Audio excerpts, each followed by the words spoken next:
राष्ट्रीय अध्यक्ष जी आदरणीय राजनाथ सिंह जी अध्यक्ष ही उद्बोधन देंगे। मैं आदरणीय राजनाथ सिंह जी से निवेदन करना चाहता हूं वो आए और अपना अध्यक्ष ही उद्बोधन दें। भारत माता की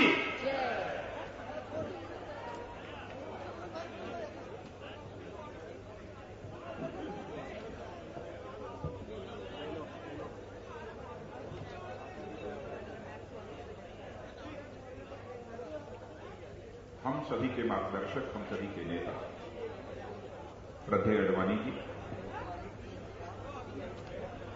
और जिन्हें सारा हिंदुस्तान एक प्रधानमंत्री के रूप में देखना चाहता है, 2014 में ऐसे हमारे प्रधानमंत्री पद के उम्मीदवार आदरणीय नरेंद्र मोदी जी,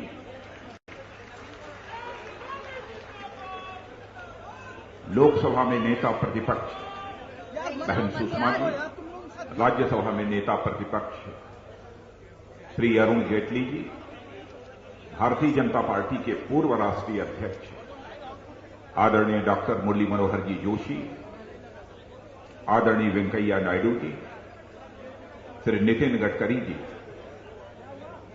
और जिन्होंने अभी जीत की हैट्रिक बनाई है मध्य प्रदेश,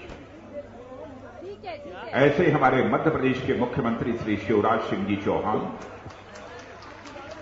और साथ ही जिन्होंने छत्तीसगढ़ में भी जीत की हैट्रिक बनाने में कामयाबी हासिल की है, ऐसे हमारे छत्तीसगढ़ के मुख्यमंत्री डॉक्टर रमन सिंह जी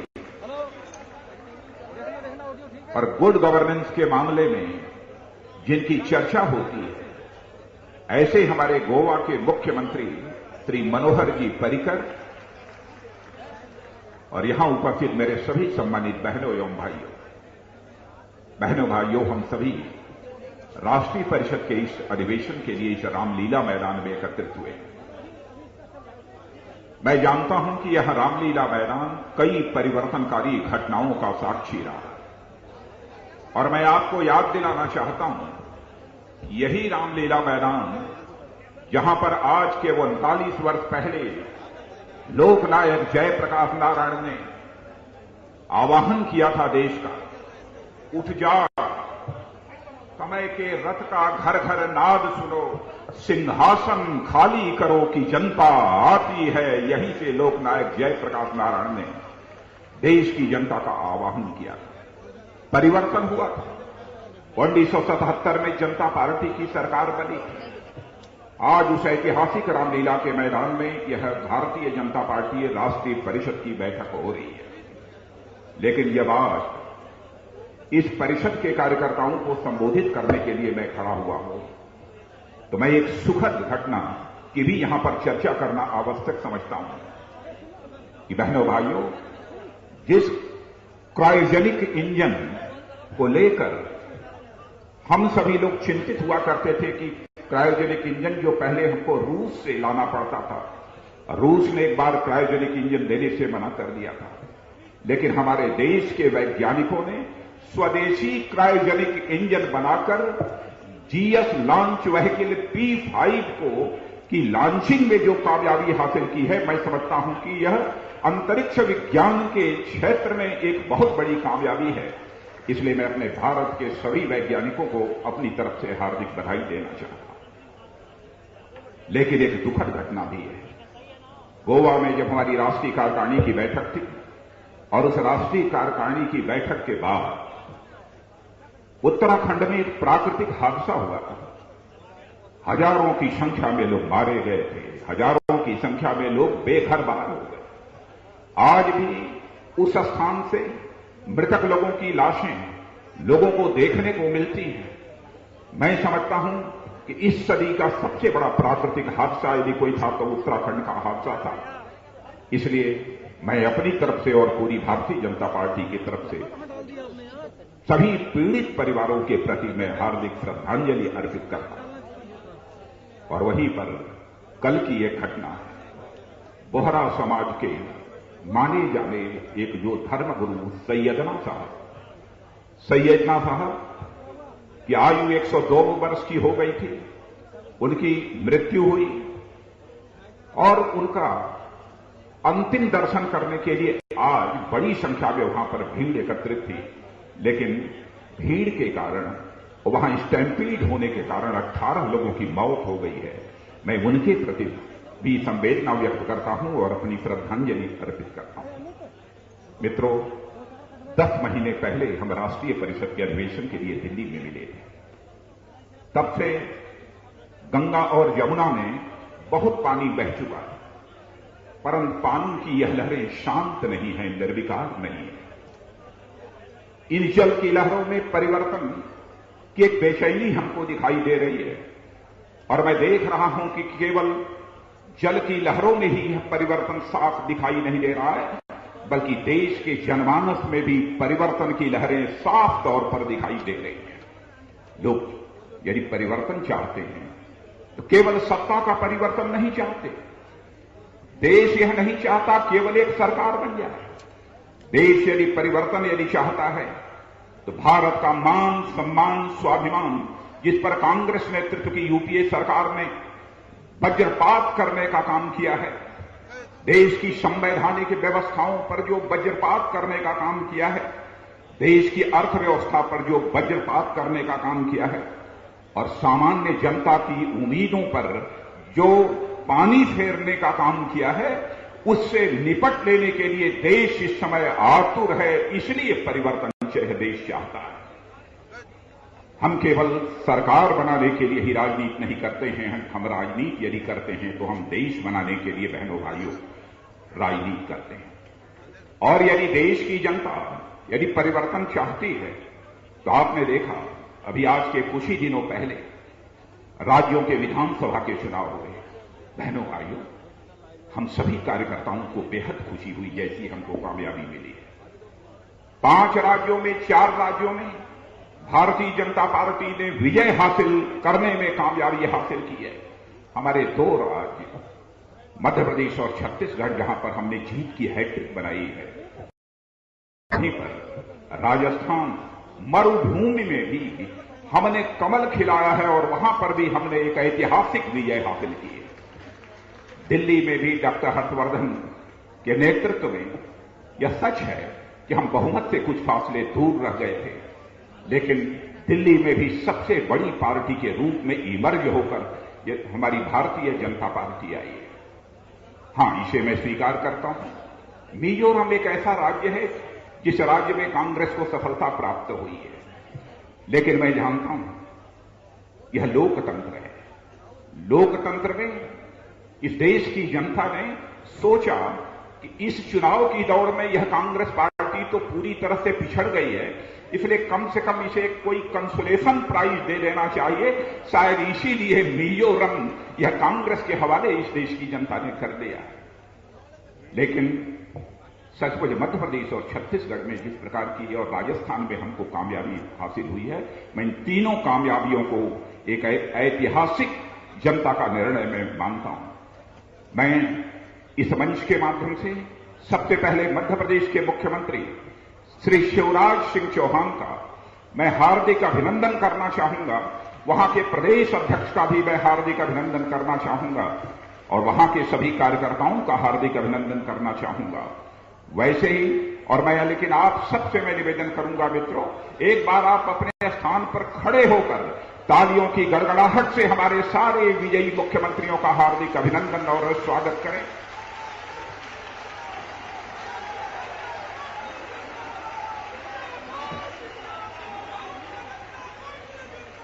मित्रों, अभी खड़े रहिए, बैठिए मत। एक लंबी फहरिस्त है हमारे ऐतिहासिक विजय हासिल करने वाले मुख्यमंत्रियों की। कहां हार कहां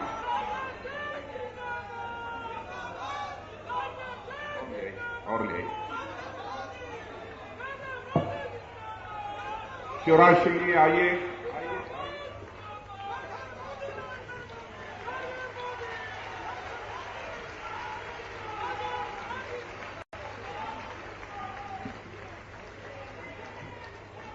और मित्रों, जैसा मैंने पहले कहा था कि हमने छत्तीसगढ़ में भी जीत की हैट्रिक बनाने में कामयाबी हासिल की है और उस छत्तीसगढ़ में जिनके नेतृत्व में हमने चुनाव लड़ा है, 3 बार चुनाव लड़ा है, ऐसे डॉक्टर रमन सिंह जी का भी मैं हार्दिक अभिनंदन करता हूं और उनका मैं स्वागत करता हूं।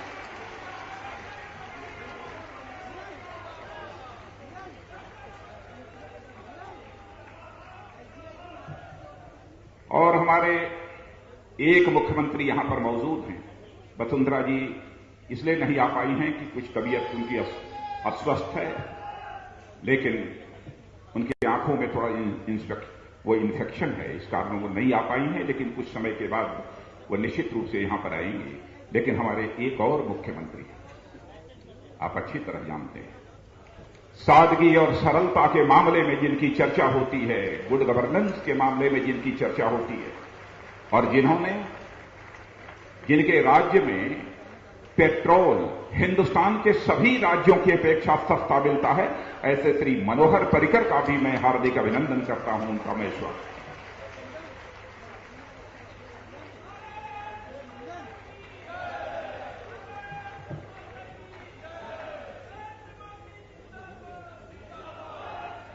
मित्रों, दिल्ली का चुनाव जिनके नेतृत्व में हम लड़े थे, डॉक्टर हर्षवर्धन जी के नेतृत्व में हम चुनाव लड़े थे, लेकिन बहुमत से कुछ फासले हम पीछे रह गए। लेकिन फिर भी दिल्ली में भी Bharatiya Janata party single largest party के रूप में इमर्ज होकर आई है। ऐसे डॉक्टर हर्षवर्धन जी का भी मैं हार्दिक अभिनंदन करता हूं और उनका मैं स्वागत करता हूं।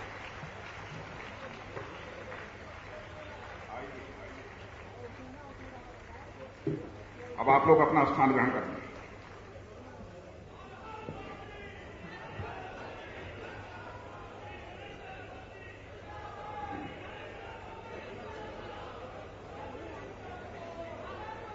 मित्रों, मैं आपको याद दिलाना चाहता हूं कि 21वीं सदी का पहला सवेरा जब हुआ था तो भारत में भारतीय जनता पार्टी की नेतृत्व की सरकार थी और श्री अटल बिहारी वाजपेयी भारत के प्रधानमंत्री थे। और हम सब ने उस समय भारत में आकाश की नई ऊंचाइयों को छूने में कामयाबी हासिल की थी। आपको मैं याद दिलाना चाहता हूं, उस समय विकास की दर 8.5% तक पहुंच चुकी थी। और आज जब फिस्कल डेफिसिट और करंट अकाउंट डेफिसिट नियंत्रण के बाहर होती जा रही है, तो उस समय फिस्कल डेफिसिट भी हमारी सरकार के रहते हुए पूरी तरह से नियंत्रित थी। और भारत उस समय करंट अकाउंट डेफिसिट कंट्री नहीं था, बल्कि उस समय हमारा यह भारत अटल बिहारी वाजपेयी के नेतृत्व में करंट अकाउंट सरप्लस कंट्री बन गया था। एक ऐतिहासिक काम उस समय की हमारी सरकार ने किया था। दुनिया के बाहर से इन्वेस्टर्स, निवेश करने वाले लोग भारत में इन्वेस्ट करने के लिए उस समय लालायित रहा करते थे। लेकिन आज कैसे हालात पैदा हो गए हैं, उससे आप सभी अच्छी तरह परिचित हैं। आज तो हमारे विदेशी इन्वेस्टर्स की बात छोड़िए, हमारे डोमेस्टिक इन्वेस्टर्स भी अपने भारत में इन्वेस्टमेंट नहीं करना चाहते हैं, बल्कि वह दुनिया के दूसरे देशों में जाकर वह इन्वेस्टमेंट करना चाहते हैं। उस समय हमारे भारत की जो प्रगति हुई थी, हमारे देश की अर्थव्यवस्था को जो ताकत मिली थी, मजबूती मिली थी, मैं याद दिलाना चाहता हूं। 2004 के बाद 4-5 वर्षों के बाद जब अमेरिका के राष्ट्रपति मिस्टर ओबामा भारत आए थे और भारत की संसद के दोनों सदनों के संसद सदस्यों को संबोधित करते हुए जो बात उन्होंने कही थी, वह उसी समय की छाप थी 2004 तक के गवर्नमेंट की। कारण मिस्टर ओबामा ने संसद सदस्यों को संबोधित करते हुए कहा था कि Bharat is not emerging but Bharat has emerged. यह देश की अर्थव्यवस्था के प्रति ओबामा ने उस समय यह विश्वास व्यक्त किया था। और भारत के विकास के बारे में लोग कहते थे कि सचमुच यह इंडिया की यह एक सक्सेस स्टोरी है।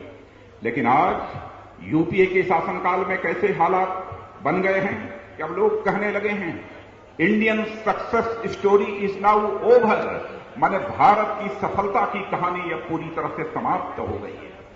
लेकिन मैं आज इस राष्ट्रीय परिषद के माध्यम से समस्त देशवासियों को मैं यह विश्वास दिलाना चाहता हूं, आज जो हमारा खोया विश्वास है, इस खोए हुए विश्वास को पुनः स्थापित करने का काम कोई पार्टी कर सकती है हिंदुस्तान में, तो वह केवल और केवल भारतीय जनता पार्टी कर सकती है और कोई दूसरी पार्टी नहीं कर सकती। और मैं देशवासियों को बताना चाहता हूं, the Indian success story is not over, it is waiting for BJP to come in power. माने भारत की सफलता की कहानी समाप्त नहीं हुई है, बल्कि वह भारतीय जनता पार्टी के सत्ता में आने की वो प्रतीक्षा कर रही है। जहां तक कांग्रेस व यूपीए गवर्नमेंट के आने के बाद महंगाई का प्रश्न है, महंगाई ने तो आम लोगों की खबर तोड़ दी है, लेकिन हम लोगों के शासनकाल को भी आपने देखा है, अपने शासनकाल को भी आपने देखा है कि बहनों भाइयों, स्वतंत्र भारत के इतिहास में लगातार 6 वर्षों तक महंगाई को पूरी तरह से रोके रखने में यदि किसी भारत माता के लाल ने सफलता प्राप्त की है, तो भारत माता के लाल का नाम है पंडित अटल बिहारी वाजपेयी, जिन्होंने लगातार 6 वर्षों तक महंगाई पर पूरी तरह से कामयाबी हासिल करने में सफलता प्राप्त की थी। सारी प्रतिकूल परिस्थितियों के बावजूद आप जानते हैं उसी समय पाकिस्तान के साथ कारगिल का युद्ध हुआ था। हमारे भारत के सेना के जवानों ने अपने शौर्य और पराक्रम का परिचय देकर पाकिस्तान के ऊपर विजय हासिल की थी और उसी समय सारी दुनिया के विरोध के बावजूद एटॉमिक टेस्ट, परमाणु परीक्षण का काम भी हुआ था। दुनिया के बड़ी बड़ी ताकतों के अटल बिहारी वाजपेयी ने परवाह नहीं की और अपने वैज्ञानिकों को कहा, जाओ राजस्थान की वीर भूमि पर जितने बमों का धमाका करना चाहते हो उतने बमों का धमाका कर अपने परमाणु परीक्षण का काम पूरा करो। दुनिया की सारी बड़ी ताकतें, बड़ी आर्थिक ताकतों ने भारत के ऊपर आर्थिक प्रतिबंध लगा दिया, फिर भी हम लोगों ने महंगाई को बढ़ने नहीं दिया। लेकिन आज ऐसे हालात पैदा हो गए हैं कि हमारी भारत की अर्थव्यवस्था अपनी साख, अपनी विश्वसनीयता खो चुकी है। आंतरिक और बाह्य सुरक्षा का संकट दिनों दिन गहरा होता जा रहा है। आतंकवादी, नक्सलवादी घटनाएं बढ़ती जा रही है। लेकिन बहनों भाइयों, यह कांग्रेस की सरकार यह नहीं चाहती है, कांग्रेस का नेतृत्व यह नहीं चाहता कि भारत में किसी भी सूरत में वह भारतीय जनता पार्टी की सरकार बने। आतंकवाद और नक्सलवाद के साथ साथ आप जानते हैं कि हमारे पड़ोसी देश, चाहे वह चीन हो अथवा पाकिस्तान, कई बार चीन सीमा का उल्लंघन कर चुका है, फिर भी हमारी सरकार हाथ पर हाथ धरे बैठी रहती है। और पाकिस्तान इतना दुस्साहसी हो गया है कि हमारी देश की सीमा में प्रवेश कर हमारे नौसेना के जवानों की हत्या कर देता है। और हत्या ही नहीं करता है, बल्कि हमारे एक सेना के जवान की हत्या करने के बाद उसके शरीर को कुचल डालता है और हमारे एक सेना के जवान का सिर धड़ से अलग करके सिर अपने साथ ले जाता है और वीडियो के माध्यम से पाकिस्तान में उसका प्रदर्शन किया जाता है। और हमारे प्रधानमंत्री जी और कांग्रेस की अध्यक्षा दोनों हाथ पर हाथ धरे बैठे हुए हैं। कैसे हालात हिंदुस्तान में पैदा हो गए। लेकिन आपको विश्वास दिलाना चाहता हूं, भारतीय जनता पार्टी एक हिंदुस्तान की बहनों भाइयों की ऐसी पार्टी है कि जिस दिन हमारी सरकार बन जाएगी और हमारा एक सशक्त नेतृत्व जिसे हमने प्रधानमंत्री के रूप में पेश किया है देश की जनता के सामने, मैं दावे के साथ कहता हूं दुनिया के किसी देश की हिम्मत नहीं होगी कि वो भारत की ओर आंख उठाकर देखने की जरूरत है। भारत में भ्रष्टाचार कांग्रेस नेतृत्व की यूपीए सरकार के रहते मैं समझता हूं कि स्वतंत्र भारत में के सारे अब तक के जो रिकॉर्ड रहे हैं सबको तोड़ चुका है और भ्रष्टाचार के मामले में एक नई रिकॉर्ड कायम की है। यह कांग्रेस नेतृत्व की यूपीए सरकार। मैं कितने घोटालों की चर्चा करूं, कई बार आप लोगों के सामने चर्चा हो चुकी होगी कई वक्ताओं के द्वारा, इसलिए बहुत विस्तार में तो मैं नहीं जाना चाहता। 2G स्पेक्ट्रम का घोटाला, कॉमनवेल्थ गेम का घोटाला, कोयला घोटाला, मैंने इस प्रकार के कई घोटाले हैं। लेकिन आप जानते हैं कि हमारी लोकसभा की नेता प्रतिपक्ष बहन सुषमा जी ने राज्यसभा में हमारे नेता प्रतिपक्ष श्री अरुण जेटली ने यह मांग किया कि 2G स्पेक्ट्रम का यह बहुत बड़ा, इसकी जांच होनी चाहिए, ज्वाइंट पार्लियामेंट्री कमेटी बननी चाहिए संसद के दोनों सदनों की। लेकिन बराबर यह सरकार नकारती रही और हम लोगों की बातों को अनसुनी करती रही। पूरा का पूरा मानसून सत्र ऐसे ही स्थगित होता रहा और इनकी जिद के आगे वह फेंक चढ़ गया। लेकिन अंत में इन्हें ज्वाइंट पार्लियामेंट्री कमेटी का गठन करना पड़ा और मैं यह भी याद दिलाना चाहता हूं कि प्रधानमंत्री जी ने कहा कि यह जो आरोप हमारे ऊपर लगा है, हमको जिस भी कमेटी के सामने पेश होना होगा हम पेश होने को तैयार हैं, लेकिन हमारे प्रधानमंत्री जी भी किसी कमेटी के सामने पेश होने का वह साहस नहीं जुटा पाए। और इतना ही नहीं, ये ज्वाइंट पार्लियामेंट्री कमेटी जो बनी उसमें कई संसद सदस्यों ने, जो उसके सदस्य थे, उन्होंने अपना डिसेंट नोट दिया। उन्होंने कहा इसमें कौन आरोपी है, लेकिन डिसेंट नोट को ही पूरी तरह से डिलीट कर दिया गया। यह एक निर्लज्जता की पराकाष्ठा है। कोयला घोटाले का जहां तक प्रश्न है, आप सभी लोग अच्छी तरह जानते हैं, सुप्रीम कोर्ट में गलत हलफनामा दिया, बाद में सरकार ने कह दिया कि फाइल गायब हो गई है। एक शर्मनाक घटनाओं की एक लंबी फहरिस्त है। ऐसी कितनी शर्मनाक घटनाओं की मैं यहां पर चर्चा करूं, लेकिन मैं यह कहना चाहता हूं, यह कांग्रेस पार्टी निर्लज्जता की सारी सीमा को यह पूरी तरह से पार कर चुकी।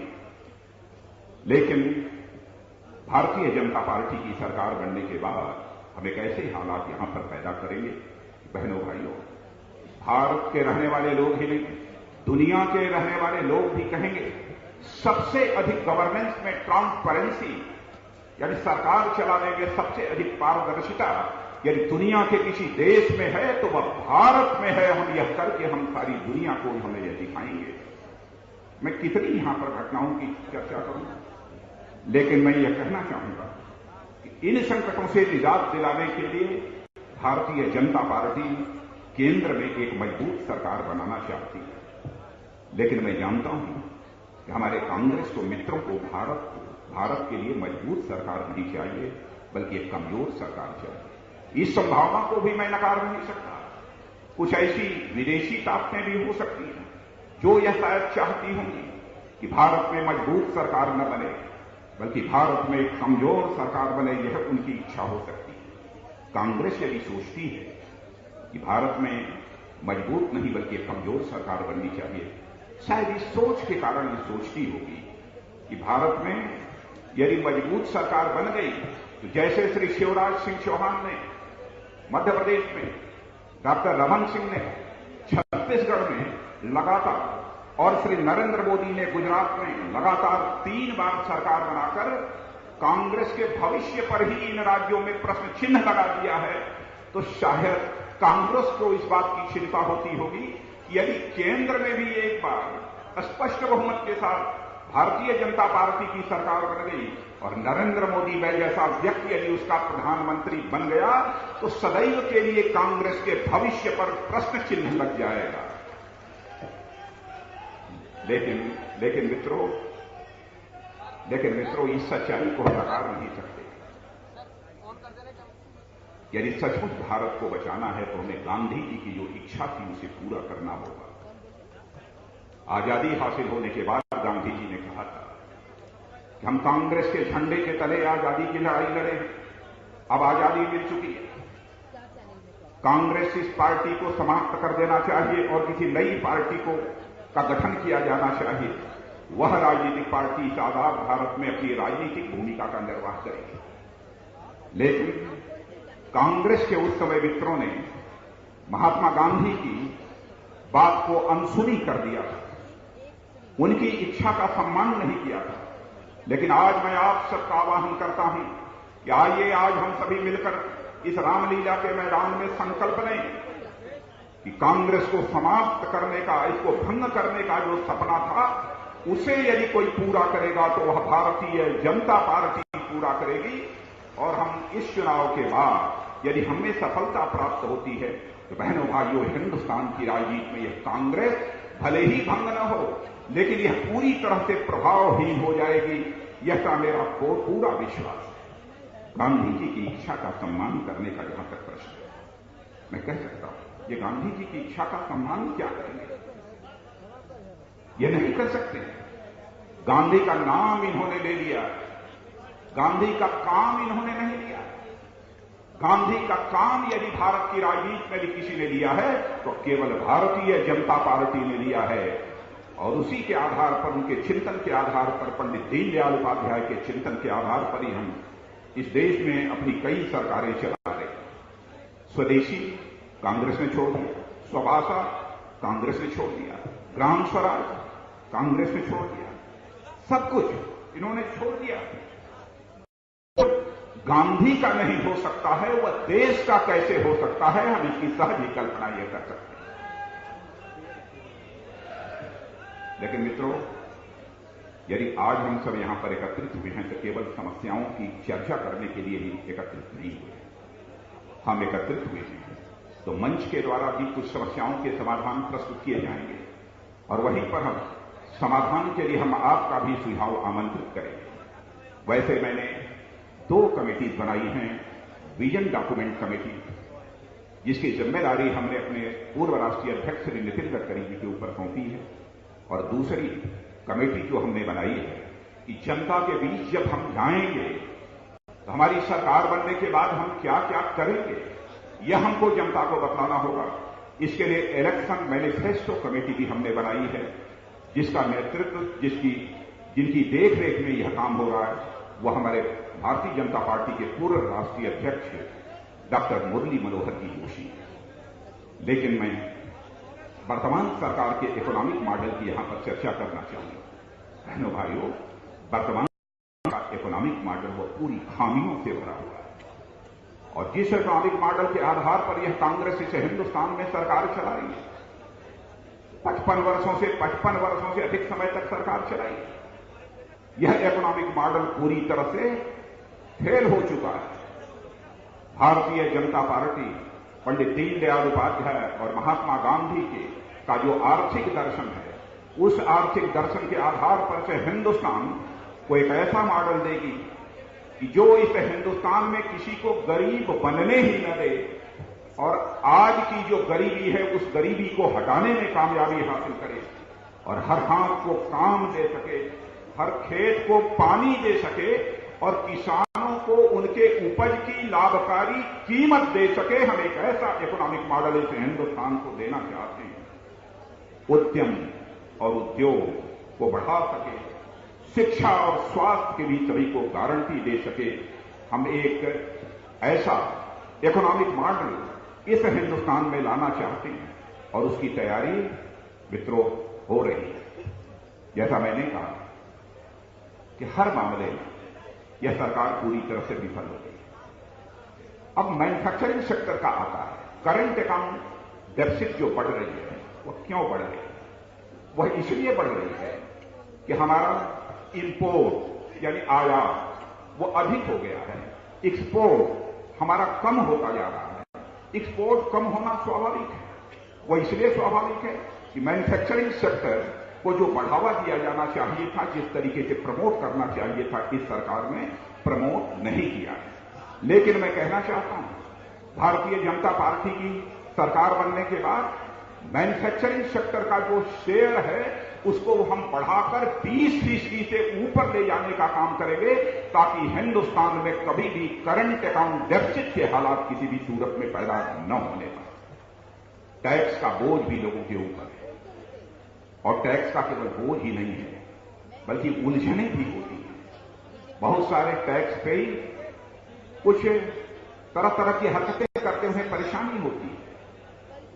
कब हमको रिटर्न फाइल करना है, क्या करना है, कैसे करना है, यह सब सारी उलझनों को कैसे दूर किया जा सकता है, सरल किया जा सकता है, इस संबंध में भी भारतीय जनता पार्टी की सरकार आने पर हम गंभीरतापूर्वक विचार करेंगे। हिंदुस्तान में आज भी 65% से अधिक एक पैसे में लगा हुआ कोई यदि वर्ग है तो वह किसानों का वर्ग है। हम उसकी उपेक्षा किसी भी सूरत में नहीं कर सकते। हम यह मानकर चलते हैं जब इस हिंदुस्तान का किसान धनवान होगा तभी हमारा यह हिंदुस्तान भी धनवान होगा। यह हमारी भारतीय जनता पार्टी की सोच है। लेकिन कांग्रेस की हुकूमत में बराबर एक पैसे में लगी हुई जो सबसे बड़ी जनसंख्या किसानों की है, उसकी उपेक्षा की गई है। लेकिन मैं इस देश के किसानों को भी आश्वस्त करना चाहता हूं, भारतीय जनता पार्टी की सरकार आने के बाद हम हिंदुस्तान के किसानों को किसी भी सूरत में उपेक्षित नहीं होने देंगे और किसानों को उनकी उपज की लाभकारी कीमत मुहैया कराएंगे। यह भारतीय जनता पार्टी का हिंदुस्तान के सारे किसानों को यह वादा है। भारत सरकार में कृषि मंत्री रहते हुए जब आदरणीय अटल बिहारी वाजपेयी जी प्रधानमंत्री थे, बहनों भाइयों, एक नया फार्मूला मैंने बनाया और मैंने कहा था खेत की बुआई के पहले किसान की जो एग्रीकल्चर होल्डिंग है, जो उसका खेत है, उसकी कीमत तय, उसकी न्यूनतम आमदनी तय कर दी जानी चाहिए। और जो यह फार्मूला हमने तैयार किया था, उस फार्मूले का नाम है farm income insurance scheme. Bharatiya Janata party की सरकार बनने के बाद इस हिंदुस्तान के हर किसान के खेत की न्यूनतम आमदनी खेत की बुआई के पहले तय कर दी जाएगी, ताकि एक निश्चित आमदनी के प्रति इस हिंदुस्तान का किसान पूरी तरह से आश्वस्त रहे। मैं जानता हूं खेती बाड़ी में किसानों के पास पूंजी न होने के कारण बैंकों से कर्ज लेना पड़ता। मैं बधाई देना चाहता हूं अपने बैठे हुए सारे मुख्यमंत्रियों को, और सबसे पहले कृषि ऋण पर रेट ऑफ इंटरेस्ट ब्याज दर कम करने का सिलसिला स्वतंत्र भारत में किसी पार्टी की सरकार ने प्रारंभ किया था, तो भारतीय जनता पार्टी की सरकार ने प्रारंभ। और हमारे मध्य प्रदेश के मुख्यमंत्री श्री शिवराज सिंह जी चौहान, डॉक्टर रमन सिंह, ये सारे हमारे मुख्यमंत्रियों ने किसानों को जो कर्ज दिया जाता है उसे कम करने का सिलसिला प्रारंभ किया है। और मैं ये बताना चाहता हूं कि भारतीय जनता पार्टी की सरकार बनने के बाद इन किसानों को यदि पूंजी निवेश के लिए यदि कर्ज लेने की आवश्यकता होगी, तो हम इस कर्ज को किसी भी सूरत में बोझ नहीं बनने देंगे और किसानों के द्वारा लिए गए कर्ज पर हम रेट ऑफ इंटरेस्ट को, ब्याज दर को कम करेंगे। ऑर्गेनिक फार्मिंग को जितना अधिकतम बढ़ावा दिया जा सकता है, वह ऑर्गेनिक फार्मिंग को भी हमारी भारतीय जनता पार्टी की सरकार बढ़ावा देने का काम करेगी और खेती को सम्मानजनक बनाया जा सके, लाभकारी बनाया जा सके, यह हमारी भरपूर कोशिश होगी। और इस हिंदुस्तान में हम ऐसे हालात पैदा करना चाहते हैं तो किसी को सरकार के ऊपर निर्भर न रहना पड़े अपना पेट भरने के लिए, हर व्यक्ति सम्मानजनक जिंदगी जी सके। फूड सिक्योरिटी बिल की आवश्यकता ही इस हिंदुस्तान से समाप्त हो जाए, ऐसे हालात हम इस हिंदुस्तान में पैदा करना चाहते हैं। मैं देश के किसानों को यह भी विश्वास दिलाना चाहता हूं, भारतीय जनता पार्टी की सरकार आने के बाद किसान मार्केट, किसान बाजार भी हम प्रारंभ करेंगे, ताकि हमारा किसान यदि अपने उपज को, अपने उत्पाद को यदि सीधे बेचना चाहता है तो किसान बाजारों में जाकर उसे बेच सकता है। दुनिया का जो सबसे ताकतवर देश माना जाता है अमेरिका, उसमें यदि 1970 में केवल 370 किसान बाजार थे, तो आज उसी अमेरिका में किसान बाजारों की संख्या बढ़कर 7,000 से अधिक हो गई है। ऐसे ही भारतीय जनता पार्टी की सरकार आने के बाद हम किसान बाजार खोलेंगे, ताकि सीधे किसान जाकर यदि अपना माल बेचना चाहता है तो अपना माल बेच सके। हेल्थ के क्षेत्र में सबको स्वास्थ्य की गारंटी होनी चाहिए। स्वास्थ्य के लिए ऐसा नहीं होना चाहिए कि दवा के अभाव में, चिकित्सा के अभाव में कोई भी भारत का नागरिक दम तोड़ दे। तो स्वास्थ्य के मामले में भारतीय जनता पार्टी की सरकार गारंटी देगी। और बहनों भाइयों, हम जानते हैं कि निरंतर आर्थिक विषमता भी तेजी के साथ बढ़ती जा रही है। इस आर्थिक विषमता, इकोनॉमिक डिस्पैरिटी को कम करने के लिए भी जितने भी प्रभावी कदम होंगे वह भारतीय जनता पार्टी उठाएगी। और चुनाव के पहले विजन डॉक्यूमेंट लेकर हम समस्त देश के सामने जाएंगे, हम पब्लिक में जाएंगे, हम यह बताएंगे इन सब सारी समस्याओं का समाधान हम कैसे करेंगे। यह भारतीय जनता पार्टी ने फैसला किया। लेकिन यह सरकार अनावश्यक उत्पादों का श्रेय लेना चाहती है। आपने देखा होगा इस सरकार के जब भ्रष्टाचार की जब चर्चा होने लगी और अन्ना हजारे का जब आंदोलन इसी रामलीला के मैदान से जब प्रारंभ हुआ, सरकार ने दबाव में आकर और वहीं पर हमारे संसद के दोनों सदनों में भी सुषमा जी और अरुण जी ने भी और हमारे सभी सांसदों ने जिस तरीके से दबाव बनाया, तब जाकर लोकपाल बिल वह संसद में पारित हो पाया। लेकिन कांग्रेस के जो राष्ट्रीय उपाध्यक्ष हैं, उन्होंने अपनी तरफ से भरपूर कोशिश की कि जो लोकपाल बिल पारित हुआ है उसका श्रेय उन्हें मिलना चाहिए। बाबा रामदेव ने भी इस सवाल को खड़ा किया था। लेकिन उनके साथ क्या हुआ उससे भी आप अच्छी तरह परिचित हैं। एक बार तो बाबा रामदेव को रिसीव करने के लिए इस सरकार के 4-4, 5-5 मंत्री जाते हैं एयरपोर्ट पर उनकी आगवानी करने के लिए। अब बाद में जब उनका कार्यक्रम होता है तो उन पर लाठी भी बरसाते हैं। ऐसी छल प्रपंच की राजनीति करने वाली यह कांग्रेस पार्टी है। सचमुच लोकपाल बिल पारित होने का श्रेय यदि किसी को दिया जाना चाहिए तो मैं तो डंके की चोट पर देता हूं।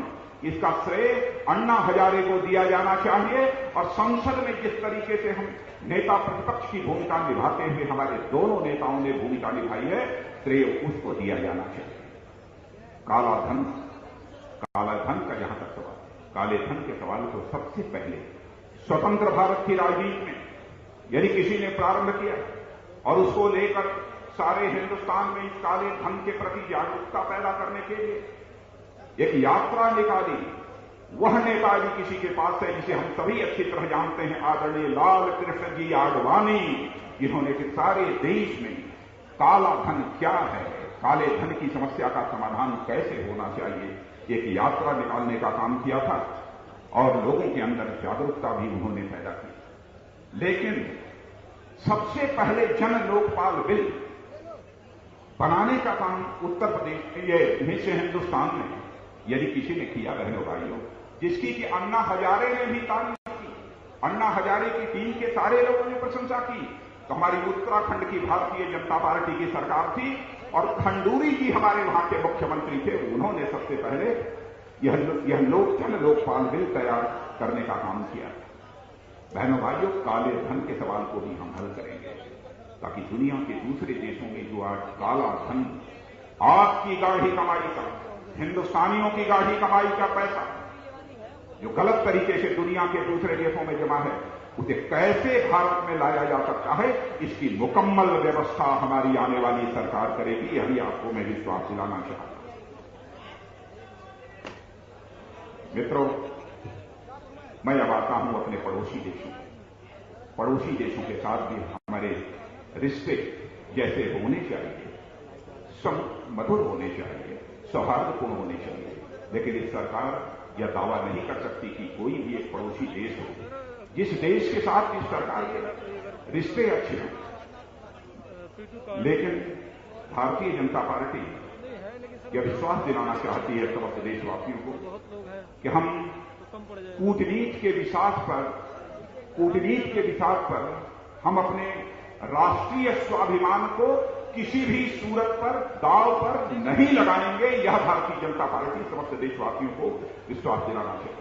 हम सारे पड़ोसी देशों के साथ बेहतर रिश्ते तो बनाने की कोशिश करेंगे, लेकिन उसकी कीमत पर हम राष्ट्रीय स्वाभिमान को किसी भी सूरत में दांव पर नहीं लगा सकते। अफगानिस्तान का मुद्दा है बहनों भाइयों, अफगानिस्तान से नाटो फोर्सेज वापस जाने वाली हैं।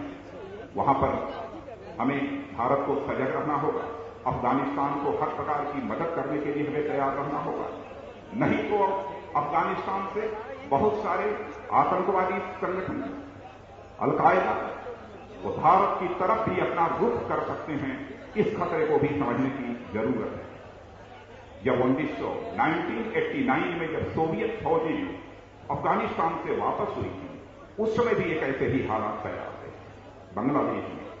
सचमुच में शेख हसीना की नेतृत्व की जो सरकार बांग्लादेश की है उसको मैं बधाई देना चाहता हूं। इसलिए मैं बधाई देना चाहता हूं, कट्टरपंथियों के खिलाफ उन्होंने कठोर कदम उठाने का काम किया। लेकिन मैं बांग्लादेश की सरकार से और वहां की प्रधानमंत्री से यह भी अपेक्षा करता हूं कि वहां के माइनॉरिटीज के जो लोग हैं उनकी भी हिफाजत की पूरी तरह से चिंता की जानी चाहिए। नेपाल हमारा पड़ोसी देश है, उसके साथ हमारे सांस्कृतिक रिश्ते भी हैं, केवल कूटनीतिक रिश्ते नहीं बल्कि सांस्कृतिक रिश्ते भी हैं। वहां चुनाव हुआ है, शांतिपूर्ण तरीके से चुनाव हुआ है। मैं नेपाल की सरकार को भी अपनी तरफ से बधाई देना चाहता हूं। बराबर हम नेपाल के साथ अपने रिश्ते अच्छे बनाकर रखना चाहेंगे और हमारी यही कोशिश है। शांति और स्थिरता बर्मा में भी आई है, म्यांमार वहां पर भी आई है। नॉर्थ ईस्ट के साथ कैसे कनेक्टिविटी बढ़ाई जा सकती है, संपर्क बर्मा का बढ़ाया जा सकता है, हमारी कोशिश होगी। और साथ ही हम व्यापार चौकियां दोनों तरफ बनाकर हम एक दूसरे के साथ व्यापार कर सकें और लोगों को रोजगार मिल सके। श्रीलंका भी हमारा पड़ोसी देश है। भारतीय मछुआरों की धरपकड़, भारतीय मछुआरों की हत्या, यह हम लोगों के लिए चिंता का विषय है। लेकिन इसके जब सरकार बनने पर हम निश्चित रूप से अपनी तरफ से डिप्लोमेटिक इनिशिएटिव, कूटनीतिक पहल करेंगे ताकि इन समस्याओं का भी समाधान हो सके और श्रीलंका के साथ हमारे रिश्ते बेहतर हो। पाकिस्तान के बारे में ज्यादा कुछ कहने की जरूरत नहीं। अटल बिहारी वाजपेयी जी ने अपनी तरफ से यह कोशिश की कि हमारे पाकिस्तान के साथ रिश्ते बेहतर, लेकिन पाकिस्तान किस तरीके की हरकत करता है उसके बहुत विस्तार में मैं यहां पर नहीं जाना चाहता। प्रधानमंत्री ने तो कई बार कहा, जब तक पाकिस्तान की धरती से संचालित होने वाले आतंकवादी वारदातों को रोकने में पाकिस्तान पहल नहीं करता, तब तक पाकिस्तान के साथ कोई बातचीत नहीं की जाएगी। फिर भी महीने भर के बाद ही पाकिस्तान के साथ बातचीत का सिलसिला प्रारंभ कर दिया। और आज यह कांग्रेस की कमजोर सरकार है हिंदुस्तान की, पाकिस्तान के द्वारा मोस्ट फेवर्ड नेशन का दर्जा हासिल करना चाहती है। मैं भारत सरकार से कहना चाहूंगा, प्रधानमंत्री से कहना चाहूंगा कि भारत की तरफ से यह कोशिश नहीं की जानी चाहिए कि पाकिस्तान भारत को मोस्ट फेवर्ड नेशन का दर्जा दे। कोई इस प्रकार की पहल नहीं होनी चाहिए। चीन के बारे में कुछ कहना नहीं। चीन कभी अरुणाचल के बारे में दावा करता है, कभी कश्मीर के बारे में दावा करता है। बराबर सीमा उल्लंघन का सिलसिला चल रहा है। लेकिन मैं यह मानता हूं, जो कुछ भी पड़ोसी देशों के साथ हो रहा है, हमारी सरकार का डिप्लोमेटिक फेल्योर है, कूटनीतिक विफलता है। और इस सरकार के प्रधानमंत्री को मैं याद दिलाना चाहता हूं, डिप्लोमेटिक स्किल, कूटनीतिक कुशलता क्या होती है। यदि देखना हो अटल बिहारी वाजपेयी जी के शासनकाल को देखो, बराबर सिक्किम के संबंध में यह दावा करता था चीन कि सिक्किम यह चीन का हिस्सा है, चीन का भाग है। लेकिन हमारे नेता अटल बिहारी वाजपेयी ने ऐसी डिप्लोमेटिक स्किल, कूटनीतिक कुशलता का परिचय दिया कि चीन ने सिक्किम पर पहली बार अपना दावा छोड़ने का ऐलान कर दिया। यह सफलता यदि किसी को प्राप्त हुई है तो हम लोगों को प्राप्त हुई। अमेरिका कहने को तो हम ये कहते हैं कि वो हमारा स्ट्रेटेजिक पार्टनर है, रणनीतिक दोस्त, लेकिन हमारी इंडियन डिप्लोमेट देवयानी के साथ जो कुछ भी हुआ उसकी जितनी भी निंदा की जाए वह कम है। और मैं समझता हूं कि जिस प्रकार का व्यवहार अमेरिका ने किया है हमारे इंडियन डिप्लोमेट के साथ, बहनों भाइयों, वह बिल्कुल अनुचित है। और इस संबंध में भारत सरकार को कुछ प्रभावी पहल की जानी चाहिए। मित्रों, हम देश में नौजवानों की ताकत को भी अच्छी तरह समझते हैं। नौजवानों की ताकत का कैसे अधिकतम उपयोग हो सकता है, इसकी हमें चिंता भी है। और इसके लिए हमारे पास कार्य योजना भी है, एक्शन प्लान भी है। मैं दावे के साथ कह सकता हूं कि इस दुनिया में नौजवानों की ताकत जितनी भारत के पास है और किसी देश की दुनिया में और किसी देश के पास वह नौजवानों की ताकत नहीं है। इन नौजवानों के हाथों को जो रोजगार मिलना चाहिए वो रोजगार नहीं मिल पाता है। योग्यता, क्षमता, प्रतिभा हासिल करने के बाद भी हमारे देश का यह स्वाभिमानी नौजवान अपने मजबूत हाथों के लिए, कुशल हाथों के लिए रोजगार की तलाश में वह दर-दर की ठोकर खाने को मजबूर रहता है। हम ऐसे हालात पैदा नहीं करेंगे। कैसे अधिकतम रोजगार दिया जा सकता है इस देश के नौजवानों को, उसकी व्यवस्था हम सुनिश्चित करेंगे। और मैं याद दिलाना चाहता हूं, हमारी अटल जी की सरकार थी, बहनों भाइयों, 98 से 98 से लेकर 2004 तक, यह मेरा आंकड़ा नहीं है, नेशनल सैंपल सर्वे ऑर्गेनाइजेशन का आंकड़ा है कि हमने 6 करोड़ 70 लाख रोजगार के नए अवसर सृजित किए थे। और यह एक कांग्रेस नेतृत्व की यूपीए सरकार है कि 2004 से लेकर 2010 तक केवल 27 लाख जॉब अपॉर्चुनिटीज क्रिएट की है, केवल 27 लाख रोजगार के नए अवसर सृजित।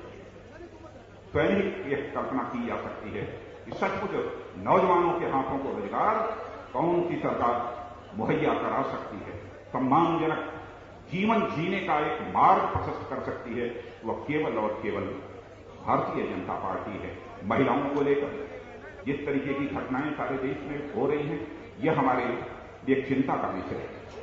और दंड के साथ ही नहीं, केवल किसी को पनिश करके ही नहीं, पनिश तो किया ही जाना चाहिए, लेकिन समस्त देशवासियों में एक सांस्कृतिक जागरूकता भी पैदा करने की आवश्यकता। और मैं इस देश की सभी माताओं बहनों को भी यह विश्वास दिलाना चाहता हूं, देश की पहली यह राजनीतिक पार्टी भारतीय जनता पार्टी है जिसने अपनी माताओं बहनों को अपनी पार्टी संगठन में 33% का 33% का रिजर्वेशन दिया है। और जब हमारी यह सरकार बनेगी तो हम महिला आरक्षण बिल सभी को विश्वास में लेकर कोशिश करेंगे, सभी को विश्वास में लेकर यह निश्चित रूप से पारित हो, जिसकी पहल आदरणीय अटल बिहारी वाजपेयी जी ने अपने शासनकाल में की। आजादी के 67 वर्षों के बाद हमारा अनुसूचित वर्ग बहनों भाइयों बहुत ही उपेक्षित, और मैं कह सकता हूं 75% जनसंख्या इस हिंदुस्तान की ऐसी जो बुनियादी आवश्यकताओं से वंचित है। क्या हो सकता है इस अनुसूचित वर्ग के उत्थान के लिए सभी आवश्यकताएं पूरी हो सके, इसके लिए हमारे पास एक्शन प्लान है।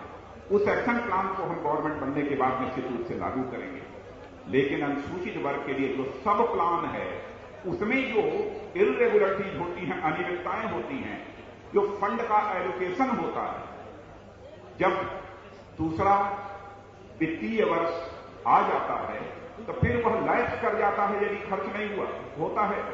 भारतीय जनता पार्टी यह एक अधिनियम बनाने की जरूरत होगी, बनाएंगे, और अनुसूचित वर्ग के उत्थान के लिए जो उसका सब प्लान है उसे हम किसी भी सूरत में लैप्स नहीं होने देंगे।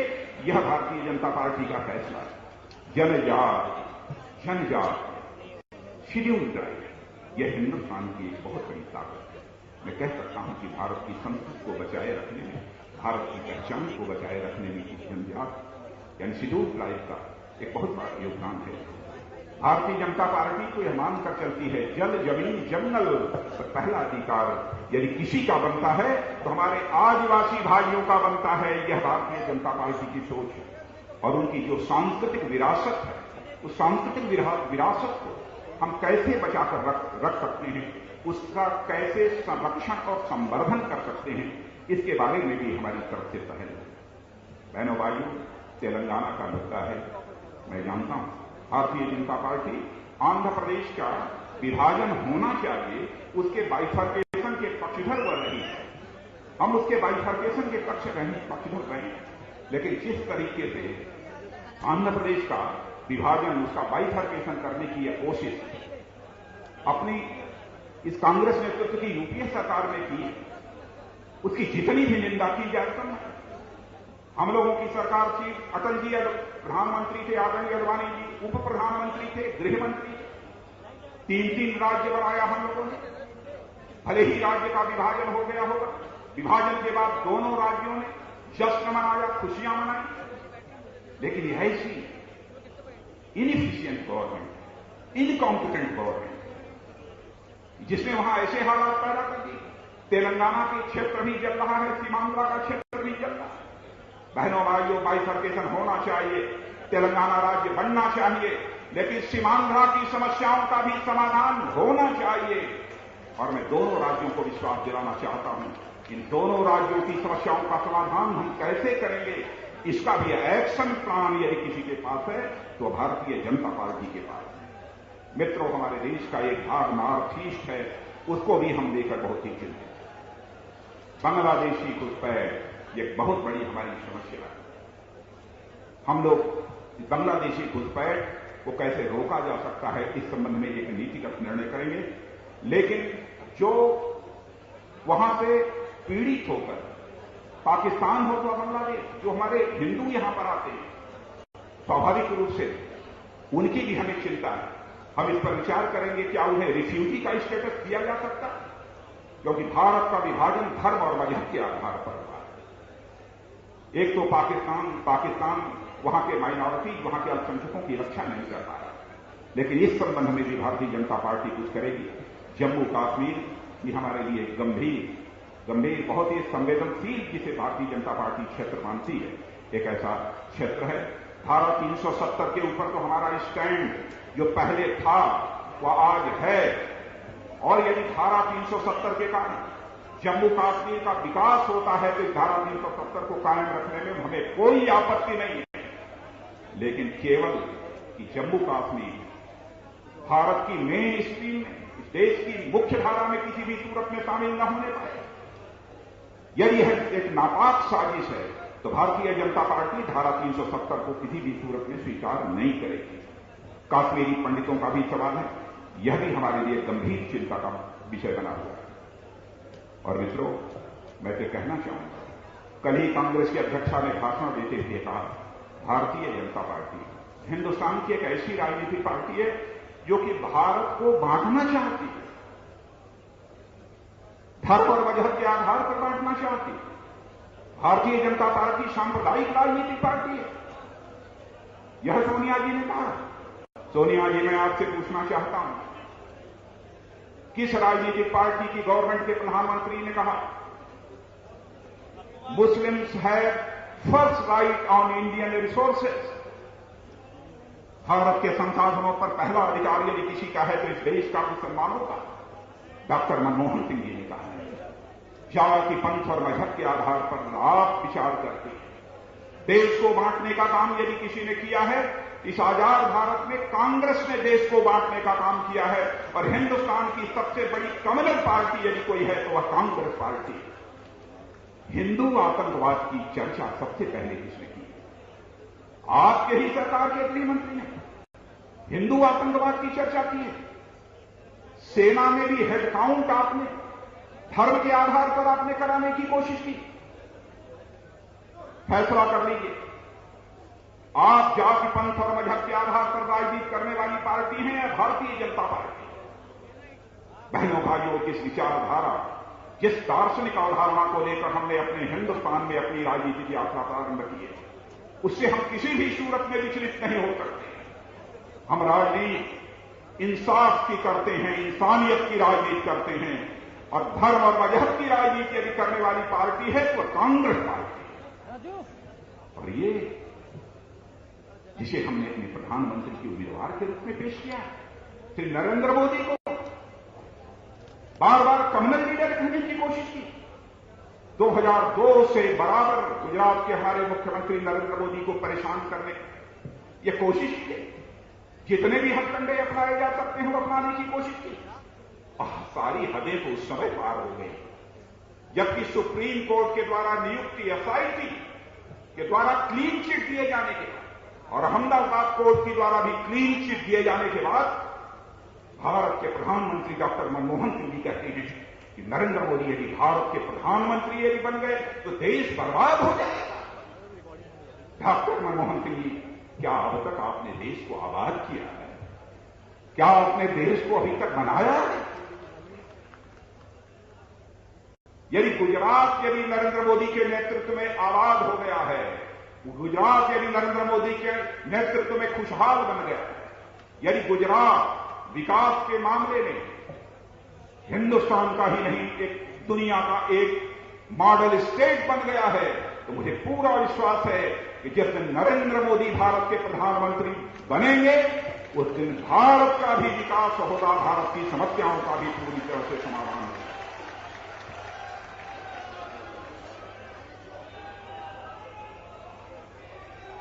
क्या हो गया है? कल एक नेता ने कहा कि चाय बेचने वाले नरेंद्र मोदी यदि वो चाय बेचना चाहती हैं तो आज यदि आप कांग्रेस कमेटी के अधिवेशन में आ जाएं, हम उनको एक स्टॉल लगवा देते हैं चाय बेचने के लिए। यह सामंतवादी मानसिकता है बहनों भाइयों, और ऐसे लोगों के बारे में मैं क्या कहूं, लेकिन उन्हें मैं बताना चाहता हूं, सच्चा लोकतंत्र यदि कहीं पर है किसी राजनीतिक पार्टी में, आंतरिक लोकतंत्र, इंटरनल डेमोक्रेसी यदि है, तो केवल भारतीय जनता पार्टी में।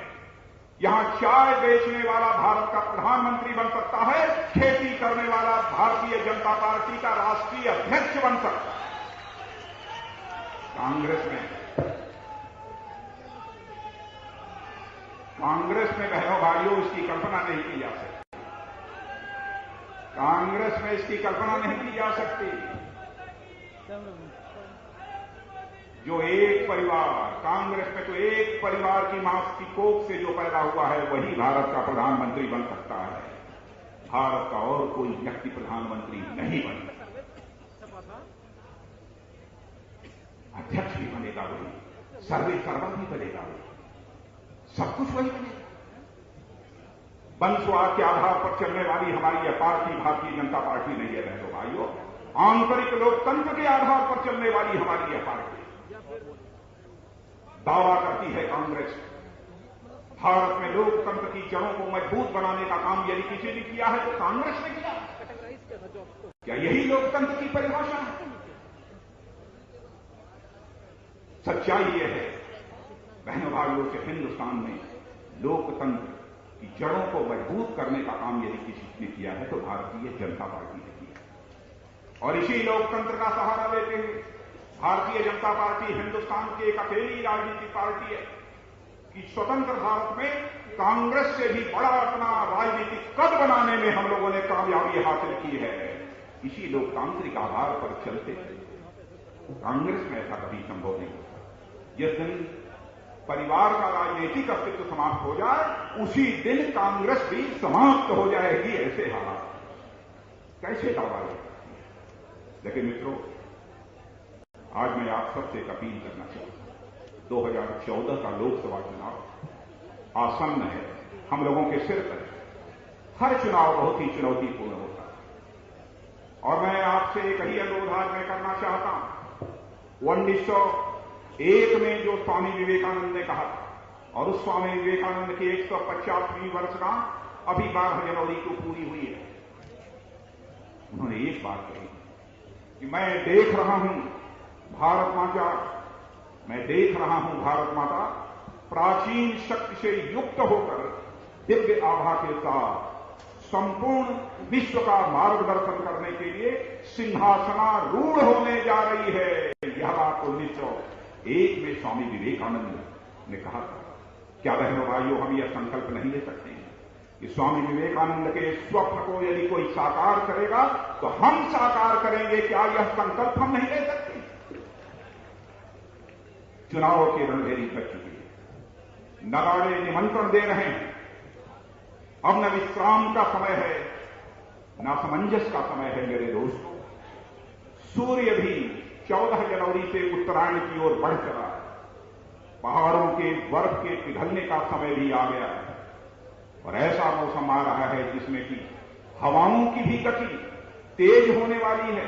आइए हम सभी मिलकर यह संकल्प लेंगे कि हवाओं की गति को हम एक आंधी में बदल देंगे और तमाम झंझावातों के बीच भाजपा देश में एक नई रोशनी देने में कामयाब होगी।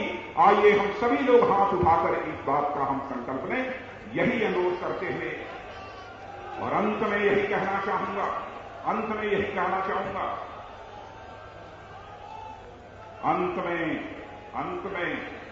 एक मिनट, अब हवाएं ही करेंगी रोशनी का फैसला। अब हवाएं ही करेंगी रोशनी का फैसला। जिस दिए में जान होगी वही जला रह जाएगा, से सभी दिए बुझ जाएंगे। मित्रों, इन्हीं शब्दों के साथ 2014 लोकसभा चुनाव के लिए आप सभी को शुभकामनाएं देते हुए अपना निवेदन समाप्त करता हूं। आप सबको बहुत बहुत धन्यवाद।